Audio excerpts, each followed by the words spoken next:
¿Cuál es la cosa más horrible que has escuchado por casualidad? Recuerdo un momento desconcertante en el que escuché a mi antiguo jefe desahogarse sobre una intensa discusión con su esposa durante un fin de semana. Lo curioso es que no entiendo cómo se sintió tan a gusto compartiendo eso a mi alrededor, especialmente en la oficina de un colega, con la puerta abierta y yo tan cerca. Él relataba que su esposa había salido al balcón de su apartamento y estaba amenazando con saltar. Su respuesta fue bastante impactante, algo como: «Haz lo que quieras, perra. Yo voy a ir a tomar un trago». Lo más inquietante de todo es que ahora tienen un hijo pequeño juntos. Aunque no trabajo para él desde hace años, esa anécdota me dejó una sensación profunda de incomodidad. La forma en que hablaba de lo que parecía ser una desesperación genuina por parte de su esposa, combinada con su sorprendente frialdad, realmente me asustó. Desperté en medio de la noche, y lo que escuché me heló la sangre. Mis oídos se encontraron con las voces de mi papá y mi primo, conversando justo debajo de mi ventana abierta sobre mi embarazo. No podría haber imaginado lo que escucharía a continuación. Mi papá, el donante de esperma, decía: «¿Qué debería hacer? Ella no puede quedarse aquí. ¿Debo ser duro con ella para que se vaya?». Y mi primo, sin titubear, respondió: «No tuviste relaciones con esa mujer, no es tu hijo, echa a la calle». La conversación continuó y yo no podía creer lo que oía. Las quejas de mi papá sobre las mujeres de hoy resonaron en mi mente mientras cerraba la ventana con un golpe. La rabia y la decepción me invadieron cuando, poco después, escuché que hablaba otra vez con nuestro vecino. Pero esta vez la conversación tomó un giro aún más oscuro, donde discutían sobre agredirme y también a mi esposo. En ese momento, tomé una decisión. No puedo quedarme aquí. Planeo presentar una orden de restricción en su contra en cuanto vuelva a casa. No permitiré que la toxicidad de esa conversación invada mi vida ni la de mi familia. Hace algunos años enfrenté un desafío monumental, un cáncer en etapa 4 y por suerte logré superarlo. Sin embargo, aquel camino me dejó una carga inesperada, un trastorno de estrés postraumático que mi mamá no parecía entender del todo. A menudo me encontraba en un estado vulnerable, luchando con mis emociones, y todo esto mientras estaba bajo los efectos del Xanax. Tenía 2 pequeños, un niño de 5 años y otro de 1 año, y la idea de simplemente seguir adelante me resultaba imposible. Un día, escuché una conversación que me dejó helada. Mi mamá estaba charlando con su vecina y sin darse cuenta de que yo estaba cerca, le dijo: «Debería haberse muerto». Aquella frase me atravesó como un rayo, y en ese momento entendí el verdadero peso de ser considerada su hija menospreciada. A partir de ahí, sentí que debía cambiar mi historia. Comencé a esforzarme para cumplir con sus expectativas. Conseguí un trabajo y poco a poco, fui escalando posiciones hasta alcanzar un buen salario.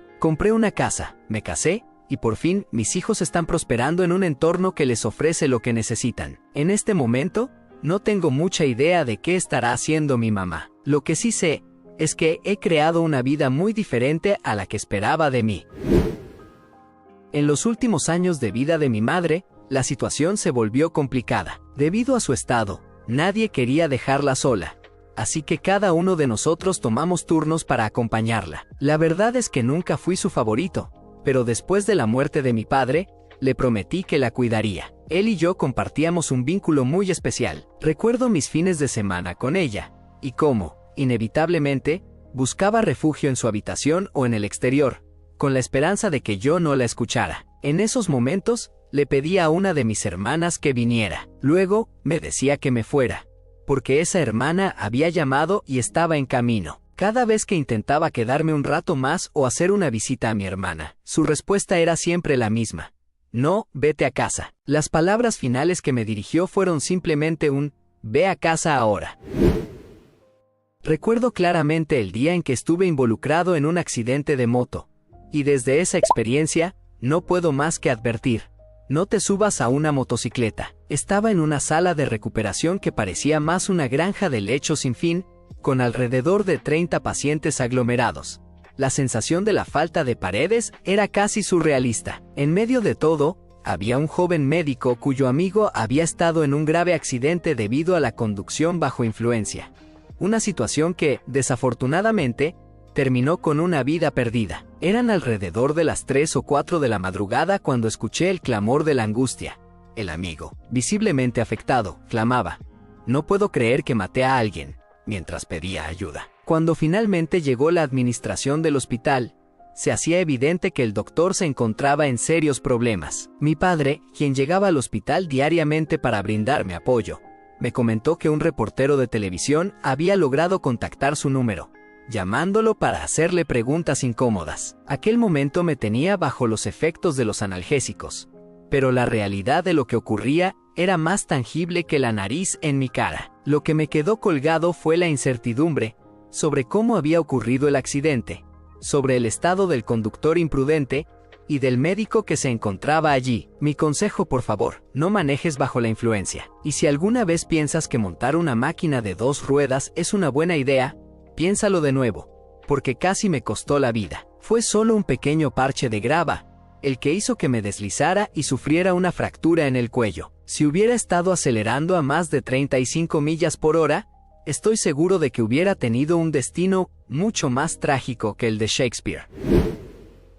Me encuentro recordando 2 experiencias que me dejaron realmente impactado. La primera fue un día en que mi hermano me llamó, y mientras él hablaba, me di cuenta de que mi papá y mi madrastra estaban en medio de una conversación bastante desagradable sobre mí. Mi papá, en un ataque de furia, estaba despotricando sobre lo egoísta que soy, comparándome con mi mamá, a quien él parece detestar con todas sus fuerzas. La segunda situación ocurrió mientras caminaba por la casa de mi tío en la oscuridad. De repente noté que el perro comenzó a gruñir suavemente, lo que me hizo detenerme en seco. Mi tío escuchó el sonido y con un tono reflexivo se volvió hacia mi madrastra y comentó: «Vaya, los perros simplemente saben cosas sobre las personas, ¿sabes?». Su respuesta fue un simple «sí, lo sé», y eso me dejó pensando. Por cierto, soy pansexual y pagana, así que definitivamente me siento como la auténtica oveja negra en esta gran familia de cristianos.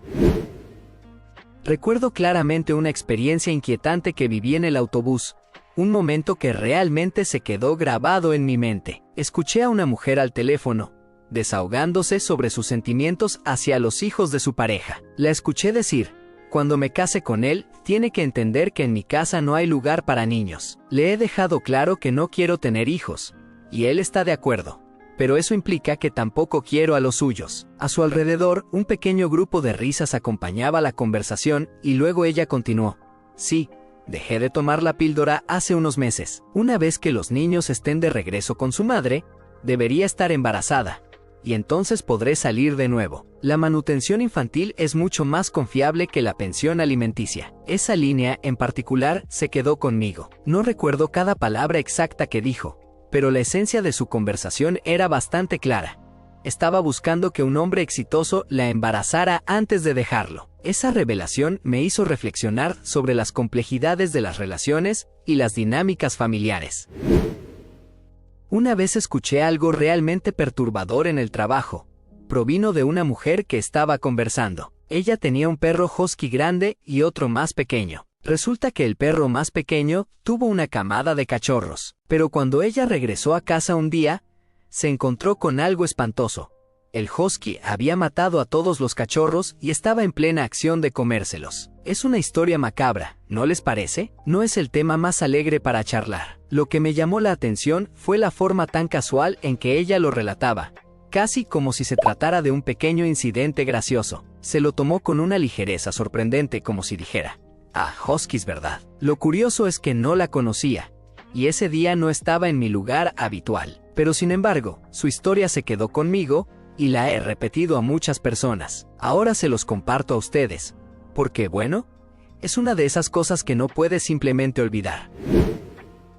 No es tanto algo que escuché directamente, sino más bien una experiencia impactante que le sucedió a una amiga cercana. Ella creía ser hija única, o al menos eso pensaba. Cuando tenía 11 años, después de una discusión disparatada por un derrame de leche. Sí, un derrame de leche real, no es un juego de palabras. La mandaron a su cuarto. Su abuela estaba de visita para cenar y tras el incidente, comenzó a gritarle. La relación entre su madre y su abuela era bastante tensa, así que mi amiga se sintió traicionada. Cuando su madre decidió enviarla a su habitación, sintiendo que estaba tomando el partido de la abuela, en un arrebato de rabia, decidió que debía escabullirse de nuevo y escuchar lo que se decía en la cocina. Lo que escuchó la sorprendió. Su madre, a quien todos nosotros considerábamos una figura extremadamente estricta, estaba defendiendo a mi amiga en una acalorada discusión con su abuela. Para mi amiga, esto era un alivio, pero lo que vino después fue lo realmente impactante. Su madre, con una serenidad inquietante, declaró: «Ella es mi hija y yo la educaré como yo crea conveniente, para no tener que encontrar su cuerpo roto bajo un puente, como sucedió con mi último hijo. Hasta que comprendas el amor y la bondad, no eres bienvenida bajo este techo. Lárgate». Un par de meses después, la verdad salió por fin a la luz. Ya no pudo ocultarla más y, al preguntar sobre esa conversación, descubrió que tenía un hermano mayor que se había suicidado cuando ella tenía solo 1 año, en gran parte debido a la influencia tóxica de su abuela. Después de ese descubrimiento, todos nos dimos cuenta de que la madre que pensábamos que era excesivamente estricta, en realidad, estaba aterrorizada ante la posibilidad de perder a otro hijo. A medida que mi amiga y su madre comenzaron a derribar esas barreras, lograron construir una relación profundamente hermosa, aunque no perfecta, que se mantiene sólida hasta hoy. Su madre ha sido de gran apoyo no solo para mi amiga, sino también para mí y otros en nuestro grupo, ayudándonos a enfrentar algunas de las dificultades más duras de nuestra adolescencia. A pesar de este desenlace positivo, no puedo dejar de pensar en lo perturbador que fue escuchar algo así a los 11 años. Recuerdo que estaba tan abrumado por la rabia, que cuando llegué a casa me armé con todo lo que podía, mis armas y acelerantes. Tenía la intención de volver y acabar con todos en el edificio, seguido de un incendio, para sellar el destino. Lo curioso es que, al final, regresé con todo, pero, de alguna manera, decidí que no era lo correcto y me detuve. No tengo claro por qué, ya que en ese momento, el ruido de una película de terror resonaba en mi mente, llevándome a un estado de confusión. Después de eso, hubo un revuelo durante algunos días. Lo banearon del edificio, hubo intervención policial, pero como si alguien hubiera apretado el botón de silencio, todo se desvaneció. Me dijeron que no hablará del asunto, argumentando que no querían poner en riesgo su reputación en la comunidad. Curiosamente, ese tipo tenía un puesto gerencial. Han pasado más de 10 años desde entonces y, sorprendentemente, aún le tengo miedo. La ira hacia quienes decidieron encubrirlo persiste en mí. En una de mis aventuras por Europa, conocí a un chico australiano durante un tour de campamento. En medio de la charla, comenzó a alardear sobre una antigua tradición en Australia: los bailes de solteros y solteras. Según él, era un evento en el que un montón de jóvenes solteros se reunían en una granja para festejar y, por supuesto, emborracharse a lo grande. Pero lo que me dejó en estado de shock fue cuando compartió que, cuando las chicas se desmayaban por el alcohol, todos las agredían, un término que él no se animaba a usar. Yo estaba sentado justo frente a él y no pude contenerme. Me giré y le dije que eso era un acto de violación y que resultaba absolutamente repugnante. Me sorprendía cómo podía narrar eso como si fuera una anécdota divertida. A partir de ese momento, se volvió hostil y ambos nos ignoramos durante el resto del tour. Sin duda fue una experiencia horrenda.